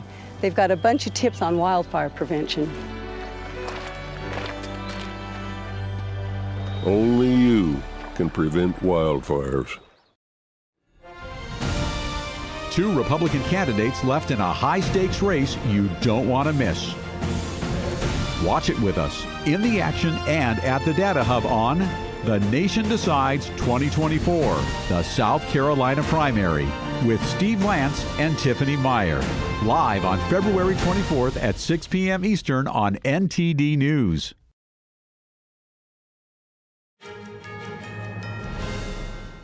A New York jury resumes deliberations today in the corruption trial against the National Rifle Association, or NRA, its former CEO, and other officials. We turn now to our legal correspondent, Arlene Richards. Arlene, thank you for joining us, and you ladies look great. Apparently, I missed the memo. Right. Purple, it's all the go. You have great taste, and so do you. Well, Arlene, to begin with, what are these officials being accused of? So the former head of the NRA, Wayne LaPierre, and other executives are being accused of taking lavish vacations with donor money and other perks as well. So Letitia James, the Attorney General, started this investigation in 2019, and then she filed the lawsuit in 2020. This is a civil matter, it's not a criminal matter. And she is seeking extensive financial penalties as well as removal from office of the other executives, and she wants them banned from working for any nonprofit organizations. Now, Wayne LaPierre, the leader, he did step down just before the trial started, and that's going to be important later on. But another thing that's important is that Letitia James campaigned on one of these promises to get the NRA, and this was raised during the trial, but the judge said that her bias has no bearing on the actual facts in this case. So the executives were being accused of using NRA money. What examples did they show up in the trial? So during the trial, in addition to the lavish vacations, they also said they were taking exclusive trips. They were wining and dining executives from other organizations and companies that they were dealing with. They were using luxury items like yachts and private jets. And the leader was buying expensive designer suits, and all of these expenses were allegedly coming out of donor funds. But so what are some of the key points that have been argued by both sides in the case? So in the final arguments, the state argued that these corrupt actions actually destroyed the trust of the NRA and its members. So they give one example. They say the chief financial officer had the duty to oversee the spending, and he decided to look the other way and not, go forward in investigating some of the spending that was going on. And he also actually told some of his subordinates not to look into certain expenses. So they also say that he allegedly allowed this Wayne LaPierre to spend millions and millions of dollars from the NRA donor funds. Now, on the defense side, they say it was not their intent to misuse the funds. Wayne LaPierre did admit that he did this kind of spending, but he justifies it and says he needed these designer suits, for example, so that he could be on par with the kind of people that he was dealing with and meeting with. He needed to have private jets because his life had been threatened and he needed the security. But Letitia James says that this was all done intentionally and knowingly, and the law, although it does provide for making mistakes, she says there's no mistakes here. So we'll have to see what the jury decides. Arlene Richards, legal correspondent. Keep us and the viewers informed. Thank you for joining us. All right, thank you. I like that purple. Yeah, thanks. You too. Right back at you. Now, 7 of 8 migrants charged in an attack on New York City police officers are now behind bars. After the attack happened in January, several suspects were released without bail days after the arrest. For more on the case, NTD spoke with Kenneth Gianalo, the NYC Field Office Director and Immigration and Customs Enforcement, or ICE. Director Gianalo, thank you so much for having us here today. Some of the illegal immigrants who attacked these NYPD officers recently were released instead of being deported. Do you believe the lack of cooperation from NYPD with ICE has anything to do with this? I mean, right now, what people need to understand that ICE ERO in New York City, we are ensuring the welfare and the public safety of everyone that's in the community, and we look and would like to have cooperation from our law enforcement partners, especially NYPD. The job we do is extremely important to the community, but obviously with sanctuary policies that are in place, it limits the cooperation between all of our law enforcement partners in New York City and ERO. I mean, I would wish to have, the mayor of New York City, the governor of New York State, revisit these policies, and maybe we can once again begin to collaborate on cases that involve criminal non-citizens. Got it. And can you talk about the net effect of these laws under the sanctuary city policies on public safety? Well, like I said, ERO New York City, we're out there every day ensuring the safety of our residents, citizens here in New York City and the surrounding areas. The fact that you don't have collaboration or cooperation with our main law enforcement partners in the cities, we can't get information on a timely basis. If they're not honoring our detainers, they're being released right back into the communities. And yet you mentioned these detainers not being honored. Republican Congresswoman Nicole Maliotakis said about 108 of these detainers weren't honored in 2023. What does that do for your operations here? Well, I mean, if you take a look, if someone's going to Rikers Island, let's say they've been charged with a crime and they're being sent to Rikers Island for local hearing, we would lodge a detainer. Along with the detainer, we would lodge a administrative warrant to accompany the detainer, and basically it would tell the law enforcement agency, in this case it would be NYPD, please hold the individual for when he's done with his local charges and contact ICE and we'll come and pick the individual up. But because they don't have the ability to cooperate us, or if they will not accept the administrative warrant, they just release the individual back into the community without contacting ICE and letting us know. Do you have any specific examples of individuals who were released back into the community, that may have gone on to commit more crimes? I don't have specific examples, but the recidivism rate of individuals that are released that have been committing crimes is high, and they go right back to the areas that they used to live in, and they take advantage of the people that they're committing crimes against once again. So I don't have specifics as per case-wise. Got it.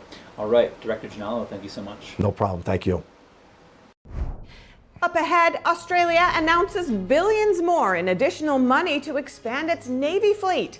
We'll have the details soon when we return.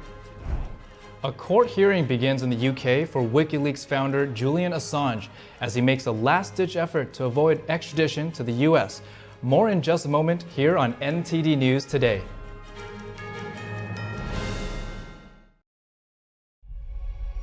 It's a painting that is peaceful. There's a lot of beauty in it. And you forget about whatever you might be worried about.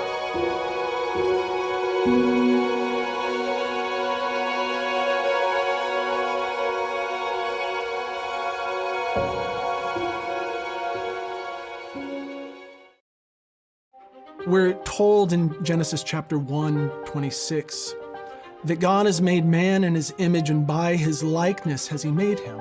In this free online course, Dr. Justin Jackson, a distinguished Hillsdale College professor, guides you through the Genesis story. When you sign up, you'll explore some of life's most important questions, gain a greater appreciation for how the Bible confronts pain and hardship with redemption and hope. Sign up for the Genesis story, free of charge at learnfromhillsdale.org. Hi, I'm Caleb, and this is my story. I was born with osteogenesis imperfecta, or brittle bone disease. I have broken my bones almost 200 times, and I have had 11 surgeries. But I didn't let that stop me.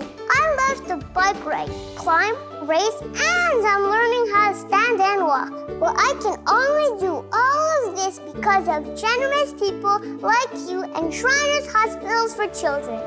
Because of people like you, Shriners Hospitals for Children has helped more than 1.3 million kids just like me, regardless of their family's ability to pay. Shriners Hospitals for Children is only able to provide this world-class, life-changing medical care because of the generous gifts of people just like you. Because of you, I can ride my bike. I can play basketball. Because of people like you, I can run. I can smile. Will you send your love to the rescue today? When you go to loveshriners.org right now and give just 63 cents a day, you're helping kids just like me. Like me. Like me. When you give today, we'll send you this adorable Love to the Rescue blanket as a thank you, and a reminder of the love you gave to a kid just like me. Your gift, no matter how small, can help a child today. This is your moment to make a difference. When you pick up your phone, I know you have it right there, and call to give. You're helping kids like me. Thank you. Thank you. Gracias. Thank you. Please call or go online now. If operators are busy, please call again or give right away at loveshriners.org. Your gift makes a difference. Thank you for giving.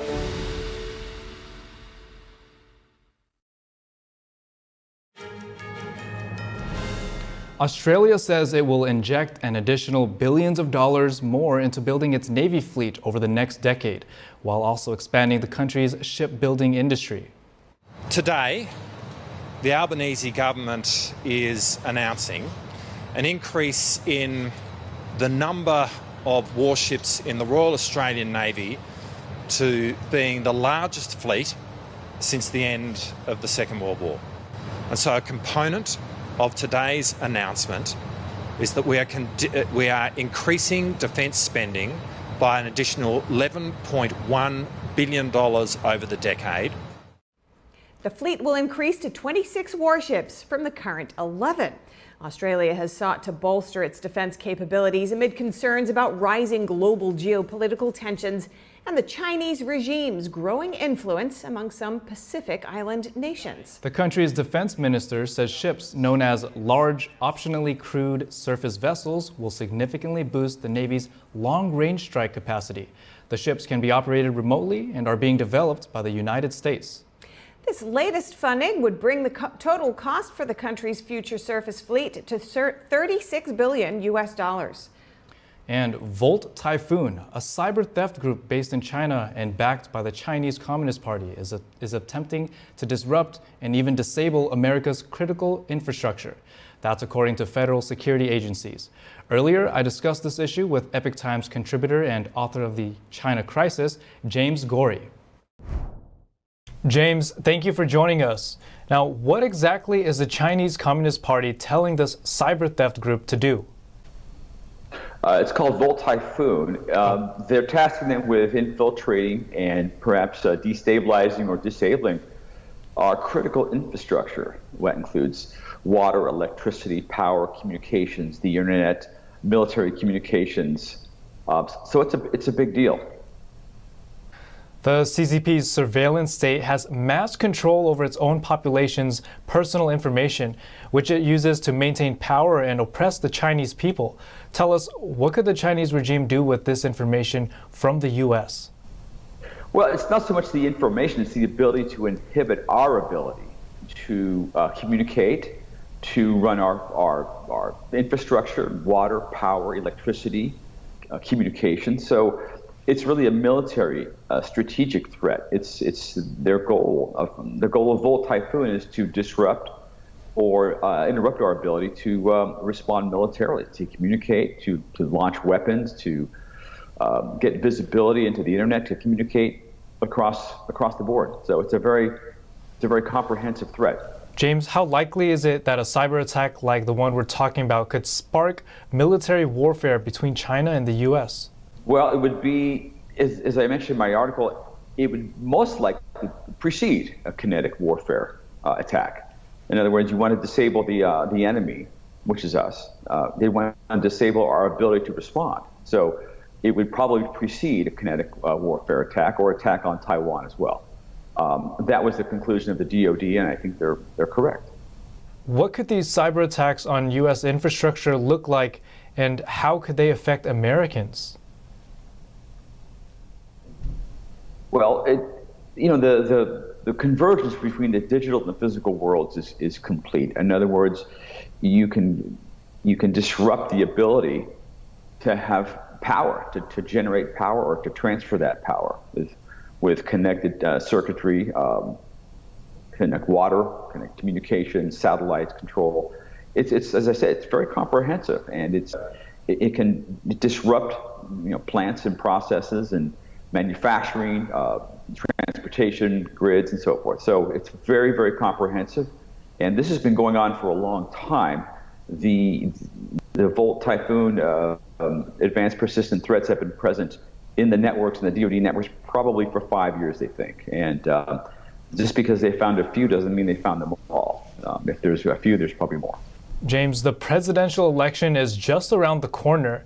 Does this increase the risk of a cyber attack?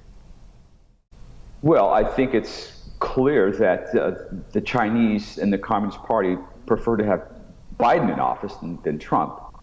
That much is certain. I find it interesting that this information comes out now. Now, supposedly we've known about it for a year or so, but I think it certainly is. It doesn't bode well for our military readiness, and it doesn't bode well for our ability to defend ourselves. James Gorey, author of The China Crisis and contributor to the Epoch Times, thank you so much for breaking this down for us. And in more China news, foreign direct investment into China plunging to historic lows.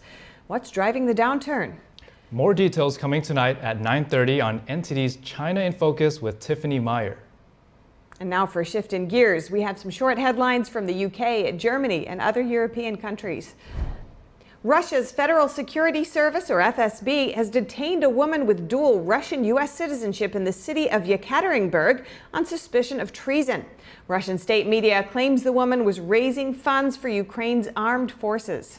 The FSB accuses the 33-year-old Los Angeles resident of being, quote, involved in providing financial assistance to a foreign state in activities directed against the security of Russia. The statement also said the money collected was to be spent on the Ukrainian war effort on items such as medicine, weapons, and ammunition. There was no immediate comment from the U.S. Embassy in Moscow or the State Department.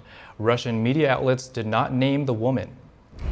The Moscow City Court has rejected U.S. journalist Evan Gershkovich's appeal against extended detention. He'll remain in custody until March 30th. The court ruled today upholding the lower court's decision to extend his detention. Gershkovich was arrested in March 2023 while on a reporting trip. Russia's main security service accused him of trying to obtain state secrets. Gershkovich, his employer, the Wall Street Journal, and the U.S. strenuously deny the charge. If convicted, he faces up to 20 years in prison. And a boost for Ukraine in its war against Russia. Canada said it'll donate over 800 Skyranger R-70 drones to help Kyiv's defense. Canada's defense minister said the drones are valued at 95 million Canadian dollars, or over 70 million USD. The donation was funded by military aid announced by Prime Minister Justin Trudeau last year. In total, Canada has committed over $7 billion in aid to Ukraine since February 2022, including more than $1.7 billion in military assistance. Julian Assange, the founder of WikiLeaks, is fighting against his extradition from Britain to the United States. This could be his last chance after 13 years of battling in English courts. A group of Assange's supporters protested in Brussels today as the court hearing began.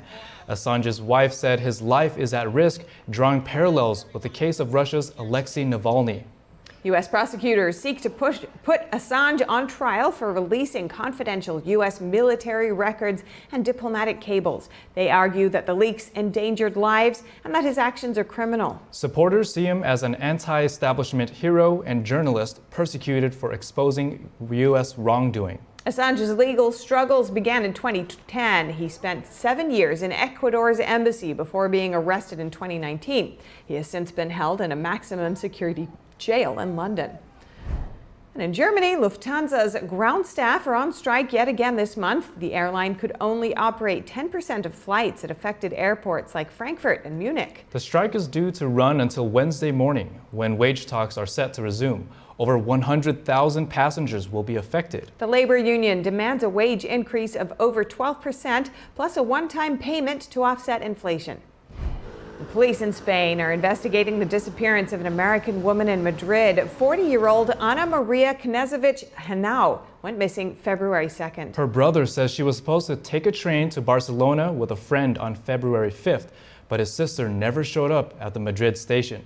A missing persons report was filed with authorities on the same day. Family and friends say they contacted the missing woman's husband days after her disappearance and learned that he was in Serbia. A Spanish government official says authorities have contacted other countries for information. It's unclear if they suspect foul play. Coming up, a traditional woodworker keeps disappearing art alive while helping kids achieve success. Up with that next. I was born into the wrong body. I was astounded by what they were teaching. Child Protective Services did show up at my house. Parents are fearful of losing custody of their children because they say the wrong thing. Risks? No risks. We got everything covered, I assure you, Mrs. Connors. They don't want anyone to know the truth. I can't stay quiet about this anymore. It's destroyed my health. We're pushed into silence.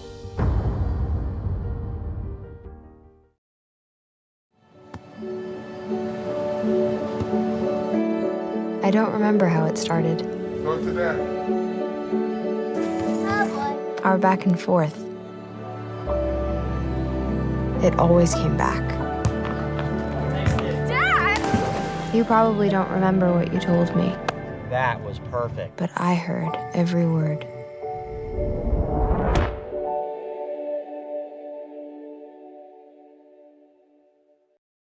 If you're watching this, I didn't make it. Thanks to people like you and the American Heart Association, my family never had to see this video. I was a healthy 47-year-old, no symptoms, but then my doctor discovered I had a bad heart valve that was beyond repair. The scariest day of my life was when I was sitting on a gurney as I looked and my wife was at my side and my kids had me surrounded. Deep down, you know, this could be it. This could be all there is. Not having him around for Riley to grow up with and have that papa figure in his life, that would have been hard. This little heart valve did something really big. It saved my life. I wouldn't be here today without it. The research for this heart valve was funded by the American Heart Association. And that's why I'm asking you to become a monthly donor for just $19 a month. When you do, you'll help fund the next medical breakthrough that could save your life or the life of someone you love. You'll also provide life-saving CPR training and help certify hospitals to give the best care to those who have had a heart attack or stroke. When you give $19 a month, we'll send you a t-shirt just like this one. From the moment you put it on, you'll help raise awareness for heart disease and stroke. Since my surgery, I had a son get married. I had a daughter graduate high school. I had another daughter give birth to a precious boy. I would have missed all that. And that's why it's personal for me. We're very thankful for everyone who is a donor because it gives us more time. Every 40 seconds, someone has a heart attack. The next person you help save could be someone you love or even you. Become a monthly donor today by calling or going to helpheart.org because it's personal. For the day's top headlines and the news you need to know, tune in right here to NTD Evening News.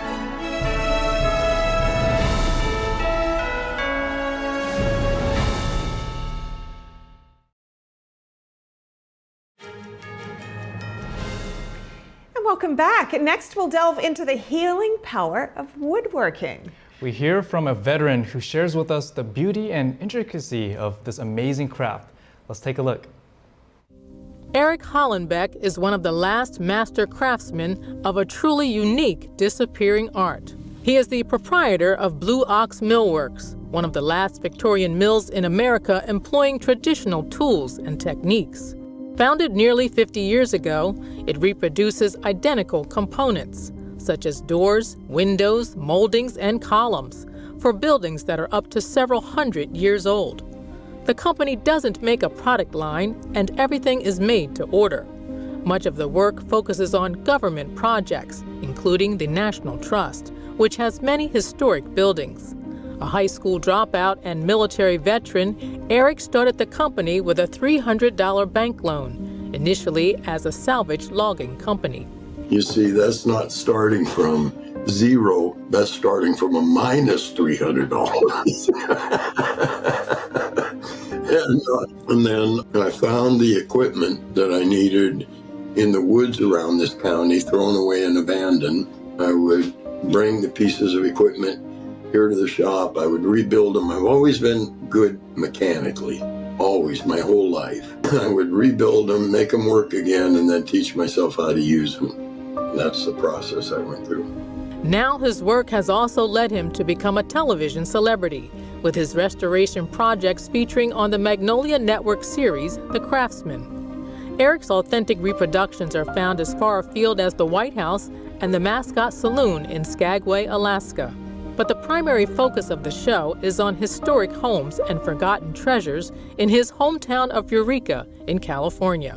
Moreover, around a decade ago, he started a program to help fellow veterans redefine themselves in the wake of coming home from war.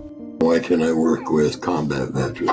Have you ever heard the term, what don't kill you makes you stronger? What's that really mean? Does it make you physically stronger? Yeah, probably a little bit of that. Does it make you smarter, stronger in smartness? Yeah, there's probably a little bit of that in there, I suppose. It doesn't make you spiritually stronger. I'll give you that. There could be some of that in there. I think it's the fourth one. It gives you empathy because you walked a mile in those boots. Eric is also running a program for kids who dropped out of school, which he launched in 2000, and which has yielded great success. And for Eric, this means serious business. I can relate to these guys and gals. They're wonderful people.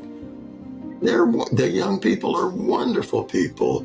The veterans are wonderful people. Attributes they don't even know they have.